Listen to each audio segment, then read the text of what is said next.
Ho hem comentat a l'inici, en un mes ja han mort més de 10.000 persones a Gaza, en un conflicte que a més també està sent sagnant pels periodistes, n'han mort més d'una trentena durant aquestes setmanes. Explicar una guerra i un conflicte com aquest, el que viuen Israel i Palestina, mai és fàcil, i en un context de desinformació i sobreinformació com el que vivim encara ho és menys. Per això avui volem parlar amb la Txell Feixas, periodista de la secció internacional de TV3, que ha estat a més 5 anys corresponsal al Pròxim Orient i que també ha escrit els llibres Dones Valentes i Aliades, de fet aquest últim publicat precisament aquest any. Hola Txell, benvinguda. Gràcies, molt a gust de ser amb vosaltres i merci per convidar-me. Com és seguir el que està passant a Gaza des d'aquí per tu, que has estat de fet corresponsal al Pròxim Orient? Com ho estàs vivint? Bé, imagino que com tothom, i no pel fet de ser ni periodista ni corresponsal a la regió, molt de dolor, no? Està sent molt impactant. De fet, estem davant del conflicte, que gairebé conflicte es queda curt, hauria de ser ja guerra, no? Amb més nivell de violència dels últims 75 anys des de la creació de l'estat d'Israel. Llegia que en un mes portem més o menys la mateixa quantitat de morts que en 21 mesos a Ucraïna, i que el nivell de bombardeig supera amb escreix el de molts conflictes molt recents. No? Sentia l'altre dia, i crec que és ben bé així, que en comptes de parlar de crisi humanitària és gairebé una crisi d'humanitat. No? Exacte, de fet també segons com correm el risc aquests dies d'anar sentint dades i anar sentint informacions que si no hi posem context com fas ara, doncs també podem córrer el risc d'anestesiar-nos davant de segons quines informacions i de dir ara ja portem més d'un mes. Crec que encara ens impacten, per sort, imatges que veiem o sentir aquestes xifres, però suposo que a l'hora d'informar d'aquestes qüestions també és important tenir en compte o trobar la manera d'aconseguir que les coses que s'expliquen encara impactin, no? Que puguem ser capaços com a periodistes de poder fer entendre la magnitud de tot plegat. Sí, per mi és bàsic baixar a terra i parlar de les persones, no? De la història de les persones. Potser una mica retrocedir el que enteníem com a periodisme i que no sé en quin moment ens hem perdut i ens hem anestesiat o ens passa encara de xifres molt fredes, d'atacs, contraatacs, morts, ferits, estratègies militars, no? I al final t'acabes adonant que el que t'atrapa és la història, la petita gran història d'una persona. No? El perill d'això a vegades, però crec que quan ho saps i intentes evitar-ho, és quedar-te només en la història personal, perquè realment hi ha de molt impactants, però des de la micro, no? Posant la lupa en aquell cas, obres, busques experts, gent que posin el context necessari i arran d'això doncs, jo crec que amb una crònica periodística tant de televisió, de ràdio o de digital pots fer un retrat bastant complet del que passa, però sí, per mi sempre posant les persones al centre, no? Si no, no té cap mena de sentit. És exacte, una manera doncs, de poder connectar també, que no passi allò de vegades que al final és com que hem sentit tant a parlar d'això, o de fet quan passa amb temes com les guerres, no? Que sembla que la gent prefereix potser evitar sentir parlar-ne, potser és una manera doncs, de mantenir aquest contacte, aquesta connexió, no? amb la gent en general, perquè en un tema com aquest, a més, creus que el conflicte de fet entre Israel i Palestina és molt difícil d'entendre des d'aquí i de fer entendre a l'hora de parlar doncs, també a nivell periodístic, tenint en compte que estem parlant d'informatius, que no són documentals en general, per poder donar molt de context? Sí, crec que tot conflicte en la dictadura informativa que estem exposats tots, la de poc temps, les presses, la pressió de les xarxes socials, de molts lobbies, en aquest cas del conflicte, la propaganda de les dues parts, el no poder estar al terreny sobre aquest cas, fan que tot plegat sigui encara molt més difícil d'explicar. I en un conflicte, aquest del Pròxim Orient, que jo no sé si hem cansat molt l'oient o l'espectador, però que estava com una mica oblidat. No? Ens havien passat moltes guerres i molts conflictes per davant i segurament això té a veure amb que hagi esclatat amb aquesta magnitud, no? Perquè una olla a pressió, per molt que la tapis, acaba esclatant. I jo crec que oblidar es paga i amb escreix, com s'ha demostrat, no? Inclús a nivell polític, crec que Israel i Occident ho ha comprat amb els anomenats acords d'Abraham, amb què intentava fer les paus i solucionar el conflicte amb els països àrabs. Van intentar solucionar el conflicte israeliano-palestí sense veu ni vot dels palestins, fent una mica esquenes de qui era un dels protagonistes, una de les parts, no? I per mi ha estat la demostració que tot plegat ha estat un engany esclatat i que aquest, malauradament, continua sent el conflicte central de la regió, per molt que la dictadura informativa passi per davant i giri una mica les prioritats a vegades, no? I per tant, potser ara encara costa com més d'entendre el que està passant, perquè potser durant un temps hem viscut com d'esquena la gent en general, també, vull dir, el que estava passant. Llavors, com es pot canviar aquesta tendència? És a dir, es pot fer de quina manera es pot fer per connectar, per poder explicar? És a dir, hi ha com aquest marge per poder posar matisos i explicar aquestes coses? Jo crec que sempre hi és, si li vols posar i ho prioritzes, i de fet parlant amb altres companyes periodistes que estan seguint-ho de prop. L'altre dia comentàvem que de les peces més vistes, més escoltades, més llegides, hi ha aquestes que és d'on ve tot això, d'on partim, per què hi ha aquest conflicte, perquè a moltes de les noves generacions els hi parles de les intifades i no saben ben bé de què estàs parlant, no? Llavors, per mi és bàsic fer el breaking news i el dia i dia, no? D'actualitzant dades, tot i que això fa sovint molta mandra perquè ens treu temps de fer altres coses, però és bàsic que la gent entengui de què li estàs parlant, perquè si no volem, com diem, que la gent s'avorreixi o s'anestesiï, han de saber d'on ve l'origen d'aquell conflicte, no? I crec que no per vell i antic i que fa tant temps, doncs hem de tornar a recordar les bases d'on es va originar tot, no?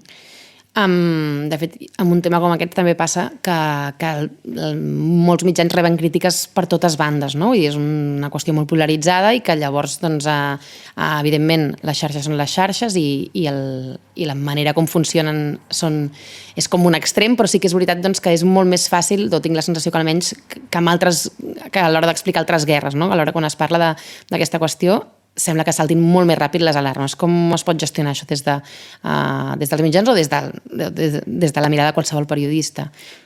Jo, des de la meva experiència, crec que aquest conflicte, l'actual, és el més complex que he vist seguir a nivell periodístic, no? Primer pel que dèiem, perquè no pots estar a la mateixa franja de Gaza, no deixen entrar a Israel. Tampoc tinc clar que entrenar a premsa internacional fos molt viable en el moment que està tot el tema del front. Després, com bé saps, estan assassinant sistemàticament, ho diu fins i tot Reporters Sense Fronteres, a periodistes locals, amb la qual cosa cada vegada tenim menys ulls i menys veus a la franja, no? L'altre dia em sorprenia molt veure un periodista, es deia Salam al-Bashir, de Palestine TV, en una escena trencant-se en un directe, no? Arrencant-se l'armilla i el casc i davant la mort d'un dels seus companys, amb molts familiars, i deia una cosa que em va com atrapar, no? Som una víctima més, l'únic que ens diferencia és l'hora en què morim, i cap d'aquestes proteccions ens serveix, no? I això em va portar després a indagar més, i fins i tot el govern israelià no donava garanties a altres equips de premsa que estan dins de seguretat, amb la qual cosa és gairebé una llicència per matar. O una altra cosa que em va impactar fa molt temps també és que ja no era Netanyahu, sinó el principal líder de l'oposició al govern, Yair Lapid, que és un experiodista d'un partit centrista, ens va com alliçonar els periodistes davant no sé quin capítol. Era de, si doneu la versió objectiva, esteu ajudant a Hamas. Si doneu les dues versions, esteu ajudant a Hamas. Que et venia a dir, només si dieu el que expliquem les autoritats, el govern o l'exèrcit, esteu dient la veritat, no? Fins a quin punt Israel té assumit que els periodistes, siguem estrangers o locals, nacionals, hem de seguir el seu relat. I si no, doncs comencen totes les pressions, no? Davant d'això, que les pressions és veritat que a vegades hi són per les dues bandes, també les crítiques, jo crec que l'únic escut en què pot treballar el periodista és sent honest, amb la veritat que veu sobre el terreny, amb la seva experiència, les seves fonts i la seva ètica i integritat periodística, no? A partir d'aquí, dormir tranquil amb la feina que estàs fent. Perquè crítiques en rebràs sempre. Clar, en un cas com aquest, ara ho comentaves en què s'estan matant periodistes directament i que amb el poc període de temps que està passant doncs han mort molts més periodistes que en altres guerres, fa evidència també que això és una cosa també diferent, no? Vull dir que si s'arriba com a aquest nivell no es tracta de destacar les morts perquè siguin periodistes, evidentment, però en el fons se suposa que els periodistes haurien de permetre explicar o poder donar veu, no? al que s'està vivint. És com un Creus que serveix d'exemple justament com per demostrar la magnitud de tot plegat? Sí, crec que serveix d'exemple per evidenciar un cop més com Israel vol fer un apagat informatiu des de dins la franja, no? I per això, com bé deies, a vegades fa una mica des del nostre sector et grinyola haver de denunciar la mort de periodistes perquè estan morint milers de civils, no? I sembla com un gest corporativista en un moment de drama col·lectiu, no?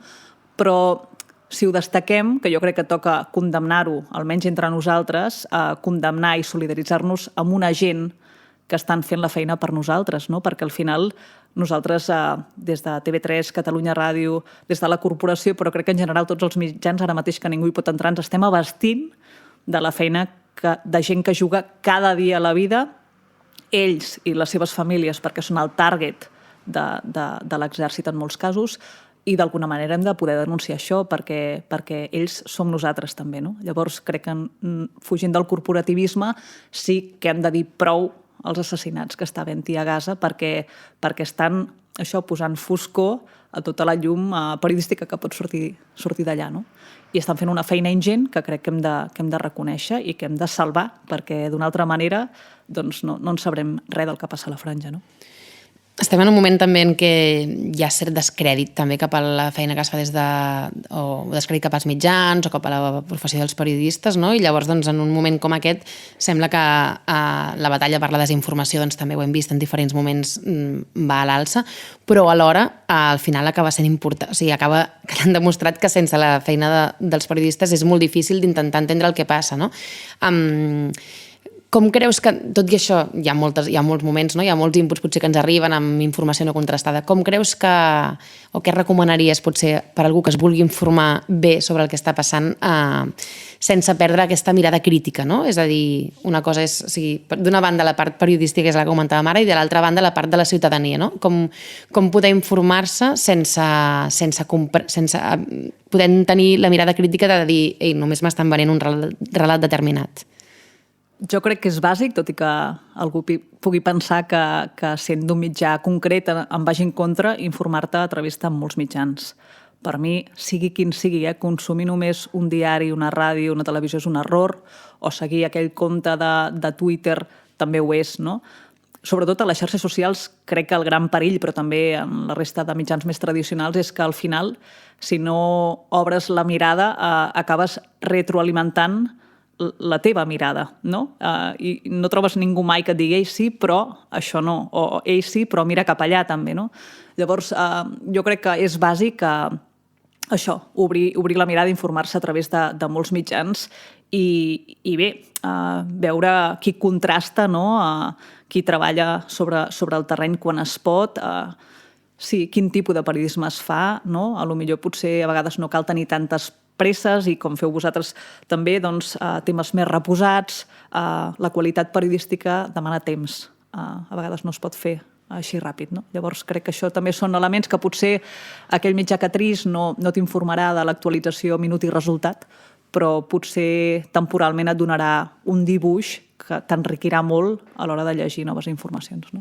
Això també passa a l'hora de contrastar, no? Per exemple, va passar amb el bombardeig que va haver contra un hospital, no? Que a primera hora tothom sortia amb el titular que venia directament, no? del govern d'Israel, i després sí que és veritat que, malgrat si seguies mirant xarxes, clar, seguien circulant aquests titulars encara que fes hores, però si miraves els mitjans va fer la sensació que potser hi ha una mica de canvi i que hi havia com aquest titular, aquest títol de què sabem fins ara del que està passant. No sé si creus que realment hi ha una mica més d'autoconsciència de dir, d'acord, no superem aquesta urgència perquè entrarem tots a les alertes de l'última hora, però potser sí que hi ha una mica més d'idea de vegades de poder explicar les coses amb aquesta humilitat, segons com, no? De què sabem fins ara. Sí, crec que hi ha més prudència que mai, però no és gratuïta, és perquè ens hem enganxat els dits massa vegades i en aquest mes i escaig de conflicte jo he sentit ja molts mea culpes de grans mitjans. En aquest atac a l'hospital de qui havia estat autoria ha estat un cas. Després també ho vam veure en la notícia fake news de bebès decapitats per part de Hamas i no fa tant ho hem viscut també amb l'intent suposat intent d'assassinat de Mahmoud Abbas que no era cert. No? Crec que sí, que estem aprenent. Ningú venia entrenat per aquestes xarxes socials, per aquesta pressa, per aquesta immediatesa tan brutal a la que ens estem sotmetent tots plegats, no? Per guanyar en el push, qui el fa primer. Però jo crec que realment, a base d'equivocar-nos, també tots plegats estem aprenent i que bé, no? Que bé. Volia parlar també de la mirada que tenim cap al Pròxim Orient, no? Tu que has estat corresponsal durant 5 anys i per tant doncs, has viscut a Beirut, has trepitjat a terreny en situacions molt diverses. Creus que des d'aquí, des d'Occident, en el fons encara tenim com una mirada predeterminada o contaminada en relació a tot el que passa doncs, al Pròxim Orient?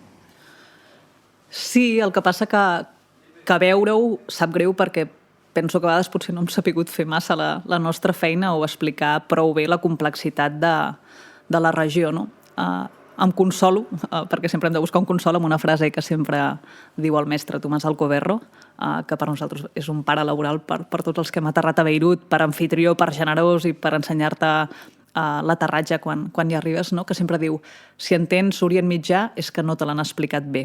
I és ben bé així. O sigui, per molt que llegeixis, per molt que escoltis, aquesta zona té una complexitat ingent. Si ja la té pels periodistes i corresponsals, que també hi ha molta gent que té aquesta figura, la del corresponsal, com molt idealitzada, com molt romantitzada, com molt pel·liculera, com que tu tens la veritat de tota la zona, i això és impossible. Jo els intento explicar, primer, que el síndrome de l'impostora sempre et surt pel fet de ser dona, i després que jo abans de cada cobertura, a cada viatge que faig un màster d'allò, estudio sobre allò, malgrat tinc les 4 idees del país on vaig, mai en saps prou perquè tot canvia tan ràpid que és impossible. No? Llavors, si a mi, que he estat corresponsal 5 anys a la zona, periodista interessada en la regió de molts més anys, encara ara continuo estudiant abans d'anar a un viatge per explicar-lo bé, imagina't l'espectador, l'oient o el lector a qui li plantes de cop allò i ha de destriar molt bé. Per tant, també crec que aquí hem d'intentar fer una feina tots plegats molt més pedagògica, perquè dins del sector sovint hi ha la sensació que parlem molt per nosaltres, no? Perquè ens entengui el company del costat de taula. No per demostrar que en saps, però que s'ha de fer una combinació entre que la gent t'entengui, la de base, que no està familiaritzada amb el conflicte, i aportar un cert valor afegit a aquella persona que més o menys està al cas del que estàs parlant. No? I aquest equilibri per mi és el més difícil d'aconseguir. Exacte, segurament és el repte i ho serà possiblement en les properes setmanes en què imagino que tindrem setmanes d'intensitat informativa en aquest sentit. Jo crec que sí. I et fa por justament que com ha passat amb altres conflictes, doncs que aquesta desconnexió que comentàvem abans, és a dir, que sigui fàcil de desconnectar perquè al final ens hem acostumat que estigui passant això, com es pot fer també per evitar, potser tornant al que dèiem al principi, d'intentar-ho aterrar, o creus que hi ha alguna manera de dosificar? És a dir, ara ja no ens trobem, la majoria d'informatius ja no obren, no? Encara, tot i que durant uns quants dies. Ens ha passat per sobre la política espanyola. No et sabria què dir aquí, perquè és que cada conflicte diem que això no passarà. Me'n recordo amb la guerra d'Ucraïna, que quan un company em deia tranquil·la que això aviat serà un off, en comptes d'obrir. Jo vaig dir, és impossible perquè la guerra és molt a prop i ens ha tocat ara com mai per molta gent, no? Pel fet que ja coneixem. Orient Mitjà encara cau molt lluny massa gent, no? I no és ben bé així. Però he acabat veient. Sense anar més lluny, no fa tant, va haver-hi un dels atacs més potents que Rússia feia a Ucraïna en molts mesos, i ens va costar calibrar allò, perquè feia tants dies que no en parlàvem que vam haver de remirar... On érem, no? Sí, on érem en allò i si això era veritat o no, saps? I estem parlant d'Ucraïna. Per tant, et diria, tant de bo no ens passi ara amb Israel i Gaza, però molt em temo que acabarà passant, no? I no sé si està en les nostres mans que no sigui així. Per la part que hi sigui intentarem evitar-ho. Ens farem pesats, sí. Moltes gràcies, Txell, per la reflexió sobre tot plegat. Ha estat un plaer. A vosaltres.